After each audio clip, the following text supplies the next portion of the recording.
Hi. Wait, can you talk for a sec? Last night I got literally heinous. Literally heinous with Lily Maslia. Hello and welcome back to Literally Heinous bonus episode. Yeah. Okay, update. So I'm like about 2 months in to not working at GM and being on my own, and I'm doing really well. Okay, like when I was first doing it, like the first month in, it was kind of like honeymoon period and it was great. And then when like the paycheck stopped coming because I was in the system like writing out my PTO, and then like about a month went by and like I was like watching my bank account drain, and then it really hit me. I was like, oh, I'm actively making no money. I got really stressed and was just like feeling pretty low. But then 2 weeks ago, like I just I don't know, like it's highs and lows, and it's been going really well. And I have been so pleasantly surprised about like the people that I asked to come on my podcast and the people that have said yes. And like I haven't been told no. I have had one creator that was like kind of a big ask, like just like the message, which I think is like a nice way of saying not right now, which is totally fine. But I've been so pleasantly surprised about like the people that I've asked to come on that have said yes. My most recent episode with Matthew Starr was so much fun. And like when he said yes, like I was kind of freaking out a little bit. And I've got a few more coming up, and just like asking people to come on has been really addicting. And now that I've had all of these like yeses, and I have people that like I've had someone ask me to come on, which has been so nice. And then I realized I'm like, oh my God, when am I going to be doing solo episodes? If like, I mean, I love to interview so much that it's like, I just want to pack my schedule with interviewing people. So then I had an idea to do like supplemental bonus episodes, maybe on weeks when I have guests, about just like pop culture rundown. Cause I realized I've kind of like gone a little off of like what my initial North Star of this podcast was, which is pop culture. So that's what I'm doing today. But first I wanted to provide kind of a full circle moment that I was excited to share. So in my Leaving GM episode, and one of the stories that I told was about this time that I went on a work trip when we were launching a new vehicle, and I became friends with our audio suppliers, this company called Harman that makes like AKG speakers. And I became friends with them. They're really nice. And they had a bunch of like extra headphones and headsets. And they were like, oh, will you take this headset home and like, you know, play around with it? Like, let me know what you like and just see if it's better than your Beats. And I was so excited. I was like telling all my coworkers about it, like about how I got these headphones and whatever. And I was like so excited. And then a week later, after I came home from the trip, my boss called me and was like, hey, someone at the work trip told me that you accepted a pair of headphones and they're probably over the $50 bribing limit. So this could be considered a bribe. So you need to mail back the headphones and retake the training on bribery. And I was so mad because I was like, someone heard me talking about the headphones and didn't tell me to like, you know, wash out that could be considered bribery. And I had to find the guy that gave me the headphones on LinkedIn and LinkedIn message him and ask him for his address, and then go to a post office, pay for it myself, and then mail these headphones back to him and retake the training. And I was just like so annoyed that like, who ratted on me? Like, why wouldn't you tell me that? Full circle moment. So on Wednesday night, my old boss at GM invited me to an event they were doing in New York, a partnership with Dolby and Audible. And it was so fun because I got to be like a guest there. And I've planned so many like media events and like hosted so many things like in my corporate career that it was so nice to just show up and be a guest and like get to play with like the interactive stations, get to go in the car, like just listen to the remarks. I made so many friends. It was so fun. And I got to stay for the dinner, which was really, really good. But the best part is, okay, if you're listening, switch to video. I got one of the gift boxes from Dolby, and guess what's in there? Headphones. Well, they're actually like little earbuds, but when I saw that these were in the box, I was like, no way. I was like, this is so full circle. Like after having to mail them back, like the most humbling experience of my life, to get to be a guest at an event and to get headphones, I was so excited and I cannot wait to try these. These are little like Sony Airbud or AirPod type. So I was really excited about that. Okay, so let's dive into pop culture. So 3 stories that I want to talk about today. First, I want to talk about Pete Davidson and Elsie Hewitt. So Pete was linked with this like Instagram baddie. Her name is Elsie Hewitt. back in March of 2025. So that was when they were first like rumored to be together. There was some headlines like Pete's dating a new non-famous girl, which is such bullshit. Like she has been an Instagram baddie forever. Like she's dated Benny Blanco, Jason Sudeikis, Ryan Philippe, Reese Witherspoon's ex-husband, who allegedly like abused her, and there was this whole like court case back in like 2017 that they settled outside of court. So she's been like, she's famous and she's ridiculously attractive. Like she's an Instagram model for sure, like influencer, yeah, but definitely just like a hot girl. So they were linked together in March and then announced that she was pregnant in July, had the baby in December, baby girl named Scotty after his dad, Scott Davidson, who died in 9/11. Scotty's such a cute name and I wish I'd thought of it. Not that I have a child, but and then things kind of started falling off like back in, so earlier this month, Dumois posted a rumor that they were like falling off, and then a couple outlets like verified it last week that like Pete and Elsie are off. And then she posts a lot on Instagram and TikTok, and she was like making videos about like needing support. And then someone commented like, I hope you're not financially providing everything for this baby. And she like confirmed it. She was like, yeah, I am. So then Pete's team ran to the press and has been saying that like Pete is financially supporting completely both the baby and Elsie, like paying for the apartment, paying for the rent, like having her on his health insurance. So, and then she like has deleted the comment. So it's been kind of like a back and forth in the press circuit. And then now there's rumors of like a custody battle and like child payment. And I read something online, I don't know if it's true, but based on what he made last year, Pete could be paying like $40,000 a month to her in child payments if it doesn't work out. And everyone is basically just like, of course this happens. Like Pete is notorious for these like fast relationships. Like obviously never forget summer 2018, Pete and Ariana, best summer of my entire life. Their whirlwind engagement where they were having like a BPD off, and seems like he won. And then he's just dated like a slew of I mean, that's his reputation now. Like I would say, I was talking to someone about this the other day, but Pete Davidson is like a celebrity to me. He's not a comedian. He's not an actor. Like he's just one of those people that like is a celebrity, and like his celebrity and his reputation completely precedes him. I am also a huge Pete. I'm not as much anymore, but I used to love Pete Davidson. Like when he was on SNL, like I loved him. Like he was my number one celebrity crush. Like when he was dating Ariana, I was obsessed. When he was dating Kim, I was obsessed. Like I was mourning when they broke up. So I've always loved him. I can't recall any of his jokes really. Like other comedians that I love, like John Mulaney, Nikki Glaser, like I can recite certain of their jokes like word for word and like cite their material. Like Pete is not, his comedy isn't even that good. He wasn't really very good at SNL. I think his best moments were when he was on Weekend Update playing himself. I've admittedly never seen him live before.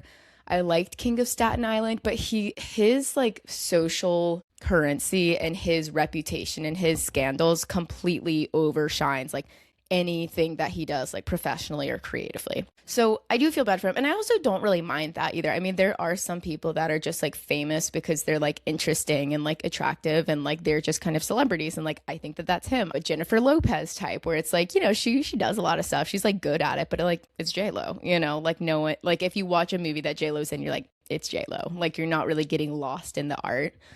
And Elsie is rumored to be a yacht girl, and yacht girls, that's like the term for, it's kind of a blanket term for famous-ish or famous adjacent women that are like at like paid to be at parties or paid to be on yachts or just paid to be in these like really high net worth environments, with the assumption sometimes they sleep with the men there, sometimes they don't. It's essentially like an escort. Like Miranda Kerr, who was a famous Victoria's Secret model, now married to Evan Spiegel, the CEO of Snapchat. She was like well-known yacht girl. That was like the big rumor in the industry. Emily Ratajkowski was one too. Like these yacht girls, they're like very high end. They're not prostitutes, okay, but that is like the rumor in the industry. So Elsie was very much like linked to that, and she's dated like lots of famous people before, like was photographed with Jason Sudeikis, like Benny Blanco. She also has like relatively famous parents. Like she tweeted something a long time ago, like her mom dated Matt LeBlanc from Friends. She's one of those people that's just like, she was always going to be famous. And I feel bad saying this, but like she just really strikes me as the type that like wanted to have Pete's baby. And she even said allegedly, like, and there's an interview that they did, and she said like when on their first date back in like March, April, or February, whatever, last year, she said to him like, you're gonna be the father of my child. And like she knew. And it just, everything that I'm seeing online, people just kind of seems like she had an opportunity with Pete. Like she's of that age. I think she's like late 20s, probably like wanted to have a baby and had like, you know, got a date with Pete Davidson, like obviously had a whirlwind romance. And it's like, who better? I mean, she probably didn't care about his like mental health issues or like how good of a father she'd be. But I mean, Pete makes a ton of money. So, I mean, that's what people are saying, that like, obviously like it was an accident baby, but people are thinking like she probably like didn't try to not have a baby with him. Also kind of reminds me a little bit of like Olivia Munn and John Mulaney. So like Olivia Munn and John Mulaney, they met at a wedding, and she like years and years and years ago, and she was like quoted saying that she was obsessed with him. And then like when he was going through his whole like divorce rehab debacle at the end of 2020 or 2021, I believe, they met and like had sex and like got pregnant the first time that they hooked up. So I don't know, it just like strikes me as a type. But honestly, like I don't blame Elsie Hewitt. Like I'm obsessed with Pete Davidson too. Like lock that in, I guess. So that's what people are saying. So we'll see. I don't really like her that much, if I'm being completely honest. Like I've been following her since this like Pete Davidson thing. I mean, she's like ridiculously attractive, but I have a very hard time believing that Pete is like totally complete deadbeat, not supporting her whatsoever. I just really have a hard time believing that. I do not believe that's true. Do I think he's going to be like an upstandingly like present father? Like I really don't know, but I would imagine that he's definitely like supporting her and the baby. Okay, so next, Hayden Panettiere's memoir. So I didn't read the memoir or listen to it. I've just been catching the headlines, but now I am curious about it. So Hayden Panettiere was a really big kind of like teeny bopper actress in the early 2000s. She was in like a lot of those like comedy movies. She was in Racing Stripes, which I completely forgot about. She was maybe in a Bring It On, I Love You, Beth Cooper, like a lot of those kind of like dumb but like iconic movies from the early 2000s and early 2010. She was also in a show called Heroes too. I didn't watch it, but I think that ran for quite a few seasons. So she's 36 now, and she was never as like famous as like a Lindsay Lohan. I feel like she could have been really famous, but she had like a hard fame upbringing. So she had a total stage mom. She talks a lot about that in the memoir, and like it's sort of like a Jeanette McCurdy situation that like just set up for failure. And she was set up for failure. And she really like has kind of her stars like really burned out in the industry. Like she hasn't really been famous or around for a long time. She made headlines a few years ago because she like gave up custody of her daughter because she was like battling an addiction, which is so sad to me. So I don't know what the update is on that. Like I hope that she like worked it out or can get her daughter back. Like that breaks my heart.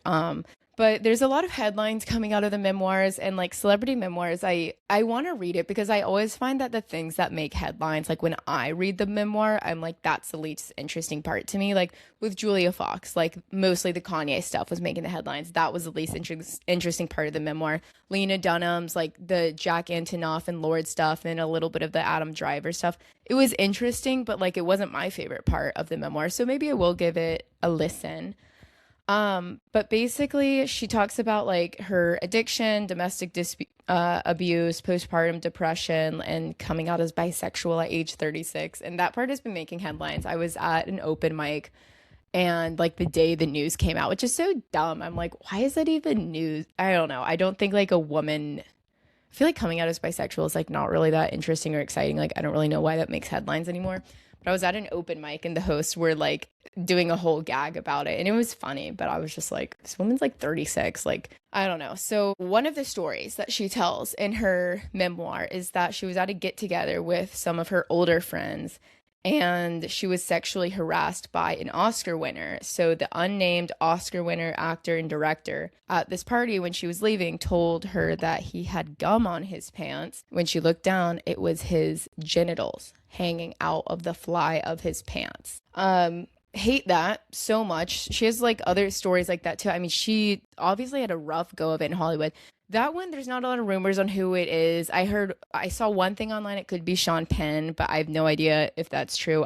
Like, a lot of people are saying like name names and like, okay, yeah, obviously who doesn't want to know, but it's like the legal you can't just name names. She doesn't have enough money to defend herself in court if like that person sues and assuming they're as famous as she says they are. So there was another one where she was on a boat on a yacht and with this older woman that was her friend.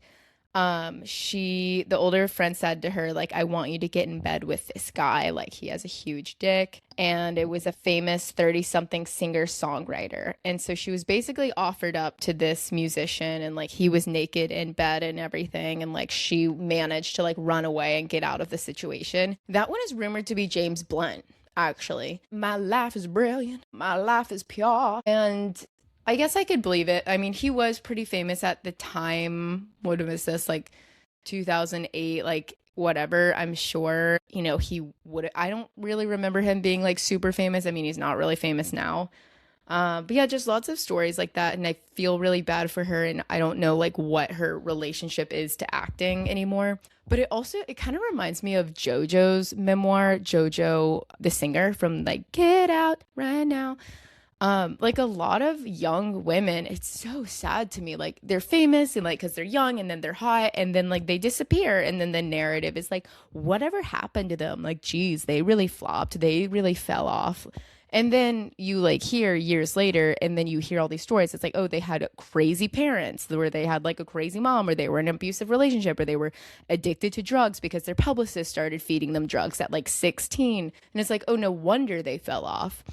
And it makes you like look at actresses that got famous pretty young or singers that got pretty young and like stayed famous. And it's like, I wonder what that difference is, or like, what is it about like someone that could like maintain their fame and seem to have like a good relationship to fame and success. Whereas there's so many women like a Hayden Panettiere, or even like R.I.P. but Michelle Trachtenberg, JoJo, the Mashaka sisters. It's like, what happens to these girls? Or do we just like squeeze and extort like all of their like interesting moments and then just feed them to the wolves? And maybe they like didn't have parents that were like making good decisions for them or didn't have good enough protections to like pick the right people to make decisions for them. Like Hollywood, I feel like the like default situation is usually pretty bad. Like with Jeanette McCurdy, like if you don't have like exceptional parents or like exceptional wit about you to like keep yourself in check, like you are going to fall to the demons. Like I think of Ariana Grande, like she got famous pretty young, but she had like really good parents. And like Joan Grande, God bless, was like, you know, left a pretty lucrative career in marketing to like, you know, be with Ariana on set and like make sure that she was getting good deals and make sure that she was protected. And Ariana has like obviously maintained fame and like she struggled with it, but she has a good like core. Like she had people looking out for her. Like she wasn't gonna, like for the most part, she hasn't really been mixed up in like too much dark stuff. Like obviously she's had her scandals, but like you really don't hear a lot about Ariana. Like, and I guess, and you know, maybe she has, but like she seems like she's had a good head on her shoulders. She's had people looking out for her. Like she's never been on a yacht like told to get in bed with someone naked or like, you know what I mean? So it's just sad to me. So yeah, I've just been thinking a lot about that. Okay, and then last I want to talk about Cannes, the film festival. So Cannes is wrapping up and the looks from it are incredible and people look amazing, but I just wanted to like, I did some research on Cannes because I was curious about it and now I want to tell you all of it. So Cannes is in France, obviously, and so it basically marks like the start of film season and it's like the bookend with the Oscars. So if like Cannes is like the front bookend, then the Oscars is the end. And it's a huge film festival and like a lot of movies like choose to premiere at it, and then there's a big award at the end called Palme d'Or, and that's like the best picture winner of the Cannes Film Festival. And people are always looking at that because it doesn't always indicate like what's going to be super successful, but like if you win Palme d'Or, like you're gonna like have a lot of buzz. So like last year Anora won Palme d'Or and then it won Best Picture, but also like Amelia Perez won Palme d'Or and then was nominated for a bunch of Oscars, but then like lost everything because of the controversy with that crazy actress and also because the movie was terrible. And then after Cannes, so then there's the fall film festival circuit. So that's like Venice Film Festival, Telluride, Toronto. And that's where like movies will screen again. So if you can like premiere at Cannes Film Festival and then you can like screen your movies at the other ones, so then you can like keep generating the hype. And then that's when like movie reviewers, like if it got a lot of buzz at Cannes, then like you go to the like more like local-ish but still famous film festivals and like see what people are talking about, and then that will like keep the buzz going. And like the hope is that like in the fall the buzz keeps going, and then like Oscar nominations come out like late fall into the year, and then the Oscars happen. So Cannes is like two events. So there's the film festival, so like screenings of films, and then there's like a film market where the movies get bought or sold. So like movie studios will like go to the film festival, like watch the movies, and then there's actively like auctions happening and like bidding wars happening like at the exact same time. It sounds really exciting. Like I'm like, that sounds like so much fun. But the good news is White Lotus season 4 takes place at the Cannes Film Festival. So hopefully we'll get like some like a fictionalized version of what goes on there. So that would be fun. So like a lot of movies like go to Cannes like they were already sold or they're looking for a buyer. So when a film screens at Cannes and like the room goes crazy, and this is a film festival where there's like all those crazy standing ovations, then that's when like distributors are like starting to make crazy offers, because like at the film festival they're like, oh, this movie got a 10-minute standing ovation, or everyone's talking about this movie. So the distributors are like looking to buy them and then creating a bidding war essentially. So standing ovation thing, it's like the standing ovation thing, it's like kind of real, but it's also like kind of a performance. Like every movie gets a standing ovation, and then it becomes kind of a competition, like whose can be the longest. So like the longest one is from this movie from 2006, Pan's Labyrinth, and that was at 22 minutes. Like Top Gun Maverick got 5 minutes, The Artist got 12, and then won Best Picture. So like it really and truly like doesn't mean anything, but like people just do it anyways. I think every movie gets a standing ovation, but like I don't really and truly like don't know how it works. It is kind of ridiculous. But apparently Cannes is also famous for booing, which is really fun. So apparently when Pulp Fiction first screened at Cannes, it got booed. But then it became like the most famous movie ever, so who's to say? So the main story coming out of Cannes right now is from Jordan Firstman's movie called Club Kid. So Jordan Firstman, he is actor, comedian, social media too, gay guy, and I honestly didn't really know about him until like last year. So he's been on social media for a while. He's been a writer, like he's been in stuff, like he's in the like cool kid club in Hollywood, and he was in this show called English Teacher that I hated. And then he was also in I Love LA with Rachel Sennett, who's like they're best friends in real life, and then they were best friends in the show. And that was how I like kind of learned who he was. And then he got in hot water at the end of last year for flaming Heated Rivalry. So when Heated Rivalry came out on HBO, it came out right around at the same time as I Love LA. And I Love LA got like the 9 p.m. Sunday slot at HBO, which is like, you know, prime time. That's like the Euphoria slot, the White Lotus slot. So I think it was like supposed to be really big. And it was good. Like I would say it had a pretty big impact. Like pretty much everyone I know has seen it.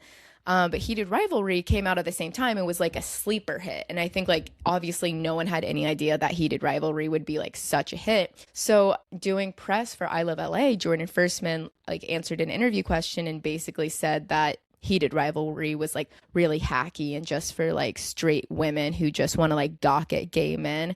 And I think that like he didn't realize, and maybe none of us realized like how like small but like vocal the Heated Rivalry fans were. And so they just like attacked him, which drew so much more buzz for the show. And because I hadn't watched it at that point, so when I was reading about like he's getting a bunch of backlash for like flaming this Heated Rivalry show, and when I first heard the quote, I like agreed with him because I didn't really know anything about the show at the time. And I was like, oh, like gay hockey, it's probably just like some, you know, like Colleen Hoover type shit for like bored housewives. And so I was like, okay, yeah. And then when I read like some of the people like commenting back and everything, people were like, no, it's actually an amazing show. Like it's a great depiction of like queer love. Like it's something that like we've never had before. Like no one's done this before. And then my curiosity was piqued. And then there was this whole like PR rehab moment where like the cast of I Love LA and then Hunter Williams from Heated Rivalry did some like co-press junket thing in LA at the Grove together to promote both I Love LA and Heated Rivalry, and like everyone was there for Hudson. And I think that was some sort of like reputational rehab. And it just seemed like kind of awkward, and I feel like Jordan obviously like regretted saying that, and maybe he hadn't watched it at the time, or maybe he thought like he was being woke for saying that, but it like really backfired. So people have hated him from that. I also hated his character in the show, like reminded me of a lot of people I know that I do not like at all. And then I didn't like the heated rivalry comment too, and I just have like people don't like this guy. And I don't think it's like 100% because of the heated rivalry thing, but I think like people just, he does not have a great reputation. And an insider, one of my friends, told me that he's really difficult to work with and that he stole equipment. So I don't know. So I do have secondhand gossip from someone that has worked with him in the industry. So there's that. But here's the bad news is that his movie called Club Kid that he wrote and directed premiered at Cannes and came out as like the Cannes, essentially like the Cannes winner, not the Palme d'Or winner. I don't even know if they've announced that, but his movie just like crushed at Cannes. And then there turned out to be a $17 million bidding war. So Mubi, Focus Features, Searchlight, A24, and Netflix like all entered the race. They were all bidding on it and came out to $117 million sold to A24. I mean, oh, yeah, like sorry to his haters, but like, I mean, that is crazy. He hasn't, I think this is his first feature. Like he's been in stuff, but like he wrote and directed it. And, like that's a huge accomplishment. Who knows if like, you know, Cannes has been wrong before, like maybe it'll come out, maybe it'll flop, maybe people like it, or maybe this is the next Denora, like maybe he's going to be a best picture winner and maybe he's going to become like a household name and then all this heated rivalry stuff will be forgotten. But I don't know, it is interesting. So it got me thinking about other, like what are the other, what does this happen every year, like, or is this a crazy story, or is this like the kind of thing that like there's always one like kind of sleeper that comes in and that people are bidding over? So apparently this happened with After Sun in 2022, which is a Paul Mescal movie that I still haven't seen, but I'm just like scared to see it because I'm scared it's gonna make me cry. So that turned into a bidding war, and then it actually happened with The Substance last year. So Mubi acquired it, which what the fuck is that name? I'm sorry. And then that ended up getting a bunch of nominations at the Oscars. I've talked about this on the podcast. Despised every single second of The Substance, but that's only because I don't like gross things. I'm happy for it. I wanted Demi to win the Oscar, but I was miserable the entire time during The Substance. And then last year it was Die My Love, which was Robert Pattinson and Jennifer Lawrence. And Mubi also acquired that for $24 million. I mean, that was definitely because like the names attached to it. But that movie flopped low-key. Like I remember hearing about it and being excited to see it, but then like I just never ended up seeing it, and it got kind of like mixed reviews and it wasn't available on streaming. So then I was like, yeah, all right, whatever. So that is it. That is all for my pop culture updates. So maybe I'll try to do more quick pop culture updates. It's so hard for me to turn on interviews, but I want to keep my solo podcasting alive and well. So please rate me 5 stars if you haven't. Leave a comment on Spotify. It really helps. And let me know what your thoughts are. I love hearing from other people. So yeah, thanks for listening.